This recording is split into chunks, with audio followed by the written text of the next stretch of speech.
2 दिन से केजरीवाल जी बाहर निकले हैं पंजाब में। दोनों दिन पहले तो उन्होंने जब कल अमृतसर में बोला भी अगर मैं पंजाब की बात करूं, सीएम भी साथ खड़े थे भगवंत मान, भी सबसे बड़े इशू है जो पंजाब में, वो सबसे बड़ा ड्रग्स का है आज भी, और सबसे बड़ी करप्शन का इशू है।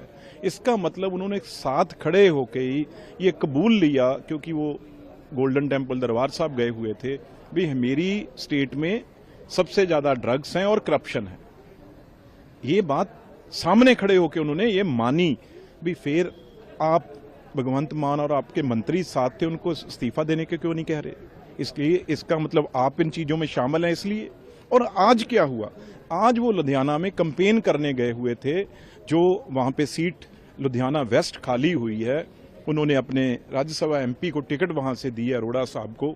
जब वो कैंपेन आज पहले दिन स्टार्ट करने लगे, उन्हें पता चल गया अभी क्या हालात हैं, तो सामने से बिजनेसमैन, इंडस्ट्रियलिस्ट, दुकानदार, उन्होंने कहा भी यहाँ तो जी आप बात कर रहे हैं वोट मांगने की, काम की, यहाँ तो हम सुरक्षित ही नहीं है। अगर हम दुकान से रात को जाते हैं, सुबह बुजुर्ग जाते हैं सैर करने, वहां सुरक्षित नहीं है। पता नहीं कहां पे यहाँ पे ग्रेनेड फेंक दें, कब यहाँ गोली चल जाए, क्योंकि हर रोज 5 से 10 जगह रोज गोली चलती है। आप कोई भी अखबार पेज उठा के देख लीजिए, हर डिस्ट्रिक्ट में ये होगा।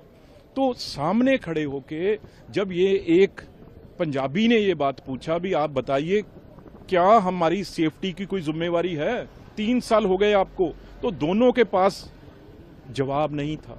केजरीवाल जी भगवंत मान की तरफ कर रहे थे, भगवंत मान जवाब नहीं दे सके, उन्होंने सीपी को बुला लिया। अरे पुलिस कमिश्नर या सीपी वो तो अलग चीज है, पर जिम्मेवारी होम मिनिस्ट्री, होम महकमा चीफ मिनिस्टर के पास है। तो आज ये सारा पता चल गया भी क्या वहां पे खेल हो रही है।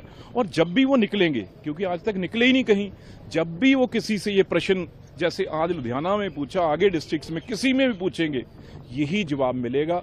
अब क्योंकि दिल्ली की हार हुई है, अब उन्हें याद आ गए पंजाब के लोग, तो पंजाब के लोग तो भाई बताएंगे जो अब 3 साल हुआ है।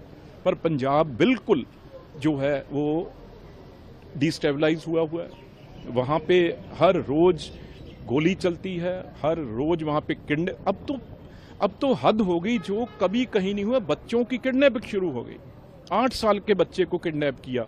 और सुनिए, उसके बाद एक बड़ी जो बात है, सबसे बड़ी आज की या कल की ये बात है, एक कर्नल, आप अंदाजा लगाइए भी हो क्या गया।